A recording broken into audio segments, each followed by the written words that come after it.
leveraging Web3 and gamification for football.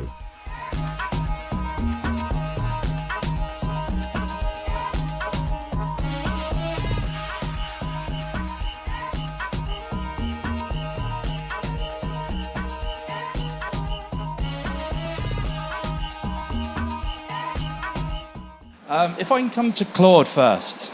So people talk about Web3 all the time. Now, it gets attributed to different projects that maybe it does apply to and maybe it doesn't. So what does Web3 actually mean to you and the other applications that it can be used for? Sure, thank you. Web3 has been thrown around as a term for the last 2, 3, 4 years, and I think there's this huge misconception about adoption and how it is working in the crypto space, the blockchain space, and all that kind of stuff. But essentially what Web3 refers to is a space where people can own their own assets in a decentralized way. And what that means is like a platform wouldn't necessarily keep ownership of a thing, and NFTs can be varied. There are projects that are NFTs, and then there are, I think everyone who is familiar with NFTs will know like the art that was sold, and there's a whole series of scandals around that, and that's not necessarily what we like to refer to when we talk about NFTs. But that ownership is a really big part of it, and the facilitation of that is through the blockchain, where those assets are stored in an immutable storage, which means you can refer to it at any point, and you know, okay, cool, on Thursday at 4 p.m., this guy owned that thing. He transferred it to that guy, and that's kind of how in a very easy nutshell, the blockchain deals with those ownership of items. And I think Web3 as a core is just this infrastructure bundled together where people can use all of those assets or I guess ownership icons. Thank you. Do you see it making it easier of collaboration between different entities by having something that can be transferred and tracked, if that's probably the right word, but do you find that it's easier for the companies to work together for that? It's a really good question. I think everyone here will understand that there's not much collaboration between brands, especially in our industry. And it makes sense, data is very expensive. It's really, really hard to acquire customers, and you don't necessarily want to share that information with other people in the space. But what NFTs help you to do, and I'm going to paint a picture because it's a little bit easier to understand. Imagine I have an NFT from no brand. It's an application that's separate to some of the big bookmakers or casinos out there, but my loyalty points transfer across between brand A, B, C, or D. What this essentially creates is a centralized wallet where your activities between all of these multiple brands can be used to facilitate retention. And it's a bit of a pipe dream, but the collaboration between businesses can kind of be forced if there are applications like this out there that have lots of users that are highly engaged. And I think it's something that when we talk about NFTs and the sort of negative connotations, these are some of the cool things that come from a space like this, where now users are defining what brands need to do, as opposed to saying, hey, you can't work with multiple brands or you can't work with multiple industries. If you have 20, 30, 40,000 users on a platform, that speaks louder than anything else. Thank you. Lindi, can I come to you? So how do you see things like these fan tokens and things that can be easily transferred before working with football clubs? So is that something, I saw in your presentation before that there's been various NFT projects where people can own, I think it was Football Index, that had issues before, but they actually had a very, very good concept where people's player values were going up depending on how that individual player was doing. Is that something that you think would be taken on by the fans now? Or is it another way you'd put it into clubs and getting the fan engagement in football? Yeah, I think the sort of genesis of fan tokens, particularly in the context of football clubs, it's had a bit of a rocky ride. I do think that the concept is a great concept. Again, it's a Web3 business model, and at the heart of it is fans having a greater say and a greater engagement with their teams. However, what's really been not helped is the slightly clumsy execution with specific cases. You've mentioned, obviously, Football Index, that didn't end very well.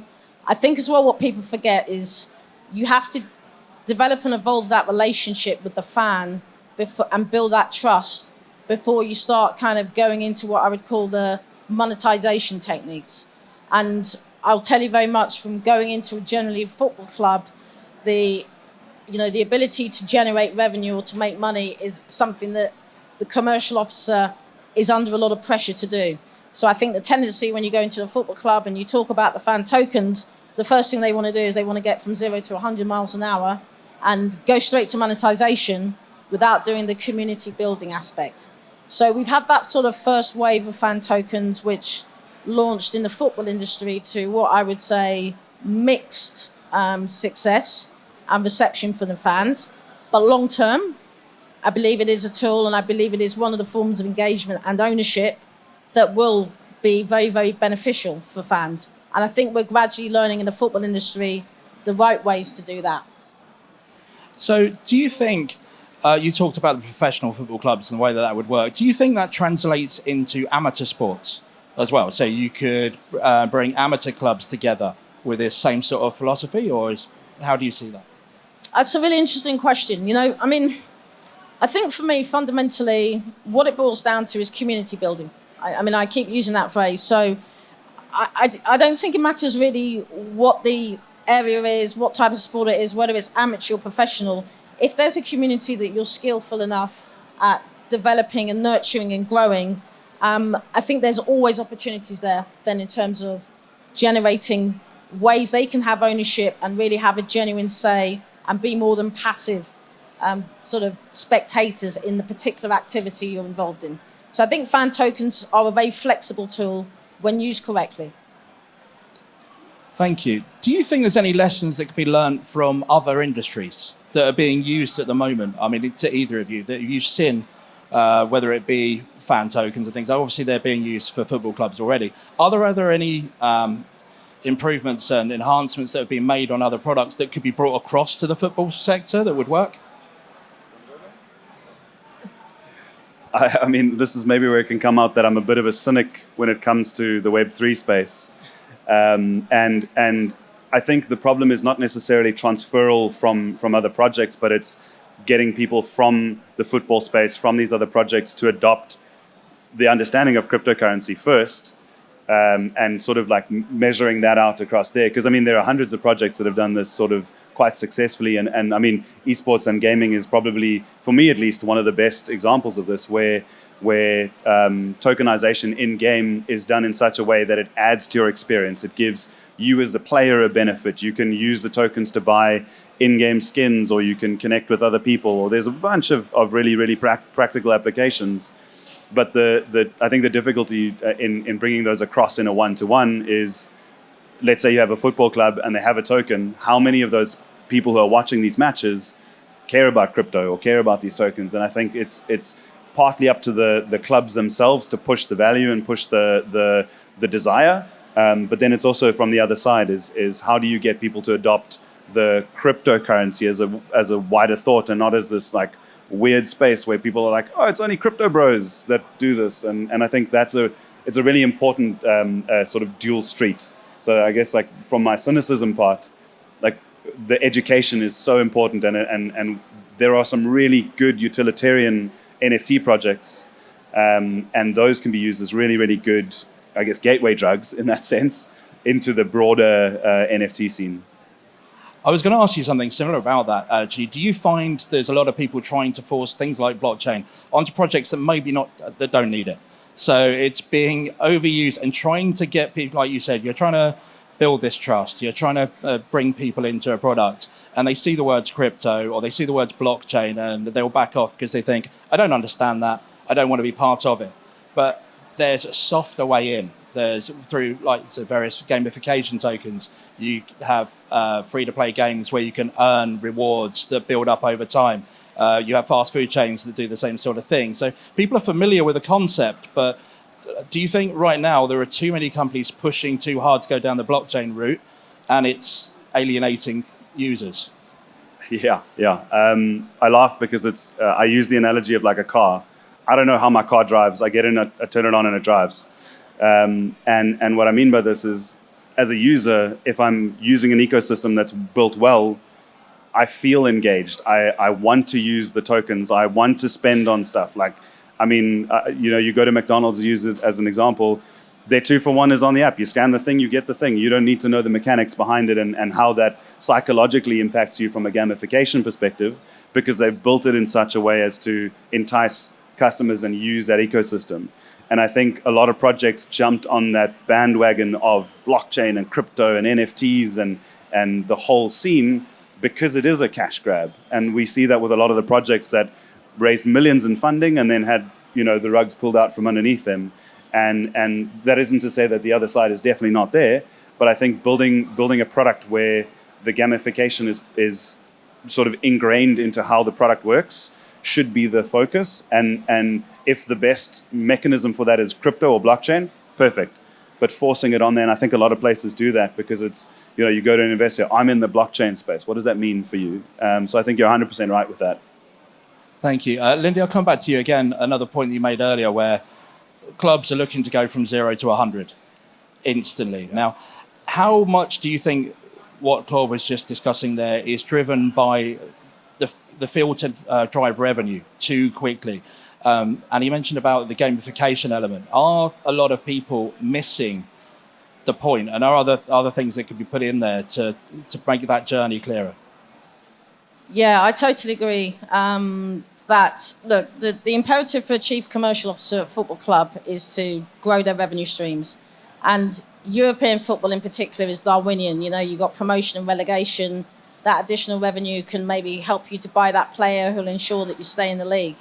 So there isn't yet that sort of what I would call more strategic visionary thinking about what are we trying to achieve, because look, we know that the football fan base, we've heard it referred to in the past, the legacy fan. Essentially, it's a fan of a certain age who grew up at the days before the internet, really grew that emotional connection with the club. But at the end of the day, the way they consume football is unlikely to change significantly from now till, their dying days. But what we're really talking about now in terms of crypto and the blockchain and Web3 is the opportunity with the younger emerging fan. And it's how can we engage those fans? How can we really educate those fans so that they then will use the opportunities and the tools, the Web3 business models that are out there, that actually I think are beneficial. I do agree that there has been, it's like buzzword bingo, isn't it? Like blockchain, crypto, AI, whatever. I do believe there's a lot of that happening at the moment. But however, the underlying trend and the utility of it is there. And it's just a case of putting a little bit more work to do that education piece, because I think the young fan is receptive to being educated. So as an example, there's a number of crypto partnerships. I mean, I'm a Spurs fan for my sins. We've got a sleeve sponsorship with Kraken, right? I haven't really seen any education piece with regards to Kraken and Spurs. Actually, why don't they produce some content around crypto, what it's about, what are the benefits for you as a fan from using the Kraken platform? I think that would really help a lot. And that's just one example from obviously firsthand. Let's work with the clubs because you have a ready-made audience there to educate them, educate their fans, and then the fans will then get the utility of the blockchain and crypto in the right areas. Thank you. So I'm going to go back to the amateur bit that we spoke about earlier. Do you feel that obviously the companies that are going into the professional clubs and starting there, again, because they want to raise cash very, very quickly, would be better using the amateur clubs because you've got a smaller base and you can actually engage the players as they grow up with this? So it doesn't have to be driving money. It could be gamification, tokenization, which links in maybe something with schools. So if they're playing sports, they can earn credits, which can give them certain things within schools, within programs that are going on. And people then grow up with this. It becomes part of their daily life rather than trying to change the mindset of that older generation of fans that are very set in their ways.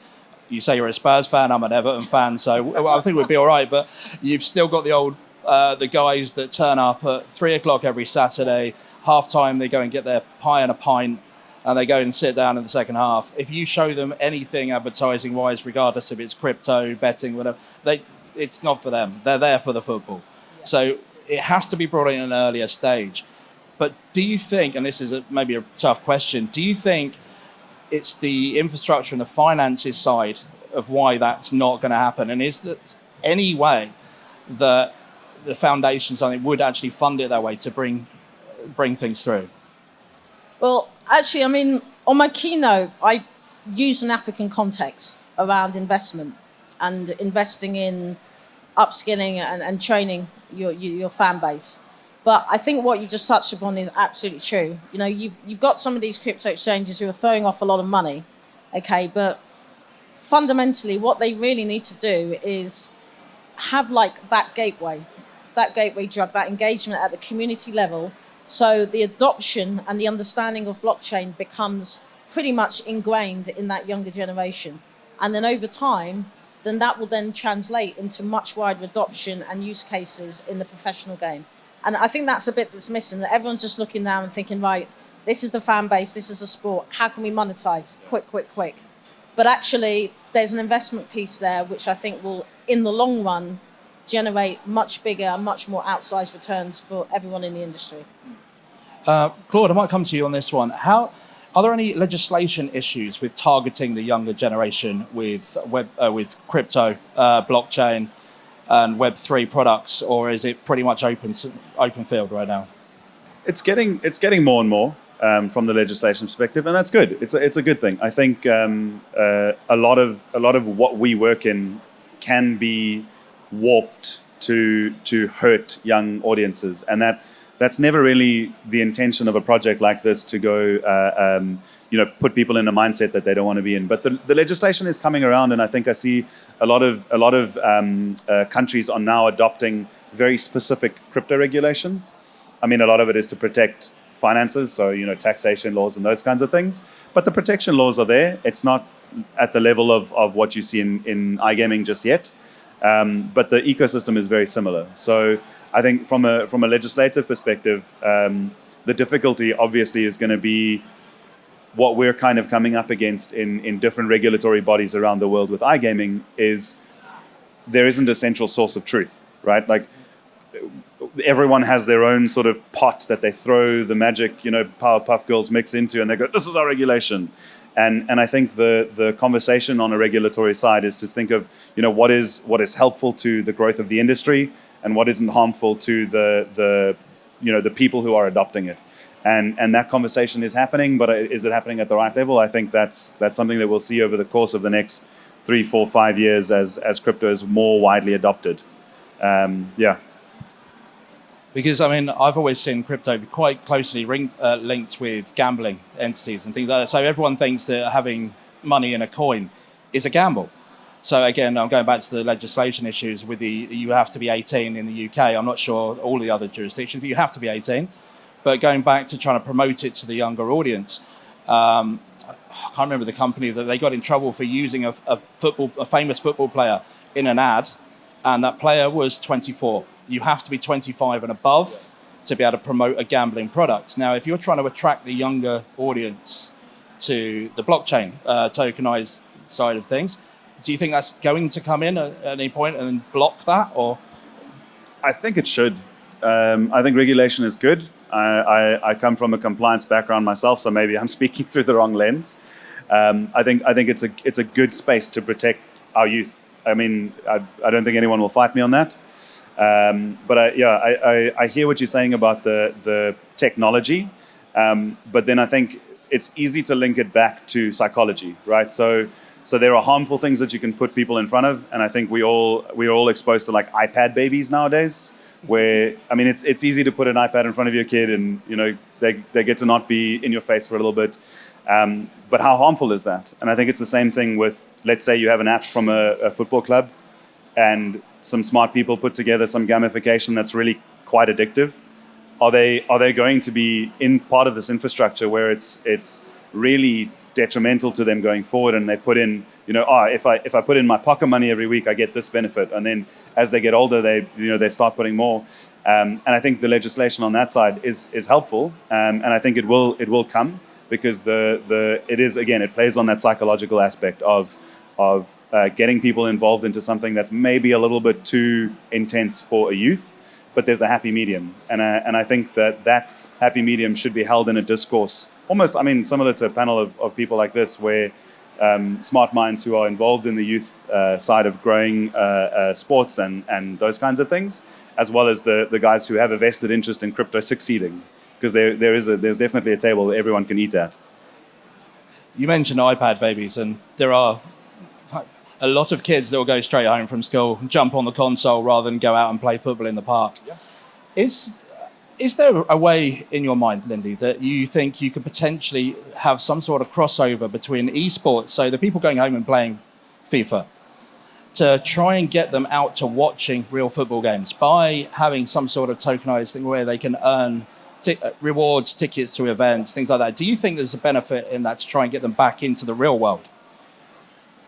Yeah, I do see that. And you have that concept really with clubs at the moment. Some of those who have started to develop their own fan engagement platforms, where essentially it's a digital membership.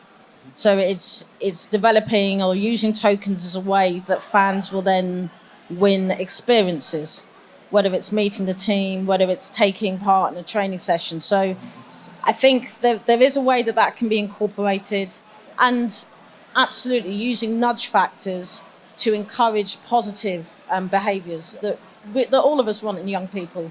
We want our young people to be more active. You know, my daughter sits playing on her Switch all the time, and, you know, I'm always trying to drag her out and find ways to do it. So, yeah, I think it's about, as we all agree, I think we're all kind of the same page.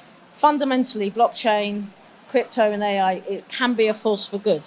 It's about how you implement it. It's about how you apply it and the tools that you use and the behaviours that you encourage. So really it's about us making sure that we push things, the debate and the activities towards those more positive things. And that is the same when it's having those conversations with football clubs, saying, yeah, don't just make this some sort of addictive catnip type game. Use it that you can integrate it into, you know, money can't buy experiences for fans, meeting with players, training sessions, even skills development. You can have little, sort of skills challenges on the esports that fans can then take out and do in the real world. The list is endless. It's just as wide as our imaginations. Thank you. What are the worst misconceptions that people have about these products? What are the things that put them off really going in? And again, the older generation, if they're not promoting it to their kids because they don't understand it and they don't really know what it is, they could turn to their kids and go, oh, no, don't touch that. It's this, it's that. What are the ways that we could potentially combat that to try and build trust in these token economics with the clubs? Yeah, listen, I mean, I think, you know, as a parent, there's a certain amount of influence that we have over our kids, but there's a certain amount that our children, as you know, get information and learning from their peer group. And there's clearly lots of platforms, whether it's Roblox, I've mentioned Switch already, where a lot of this information is starting to filter through to our children. And they will always ultimately want to move on or move on from their parents. So I don't think like the fan who's saying, oh, look, son, you don't want to be involved in this crypto thing is going to have much traction at the end of the day, so long as us as a community, we can use the right channels that we know the younger generation are on and do that education piece. So I think for us, the responsibility for me working in sport is to go in and talk to the commercial officer and advise as to the right gamification strategies to do the right things, to engage, obviously, the younger fans, but also to get them coming through the turnstiles, or to get them using the digital fan tokens and using the digital collectibles that they can access on the fan app. So that's kind of our job, to also help to educate that chief commercial officer, as well as help to encourage the fans. Thank you. You talk about getting them on the app. Is device availability an issue? So I've been in Cape Town a couple of times now. I've seen a lot of people still use Telegram for their betting and things like that because they haven't got the smartphones. Is this going to be an issue, or are more and more people getting smartphones quicker now over here? Yeah, I think you pretty much answered the question at the end. But I think the adoption of smartphones is going to continue to increase over time. I think the price point for your basic smartphone with all the functionality you need as well is continuing to go down. So I don't think it would be a massive limitation going forward. Thank you. Claude, any thoughts on misconceptions with trying to get people onto Web3 products that you've faced? I mean, just briefly, I think the industry has gone through such a really rough time in the last 3-4 years. And it's just a case of going back to the grassroots and answering the question, does it need to be an NFT? Does it need to be on the blockchain? And should it be a crypto project? And if you can answer those 3 questions, and if it does work, then I think it's a really good, strong spot to start from. Lovely. I see we're pretty much out of time, so thank you both for joining me on stage and for your insights. Thank you very much.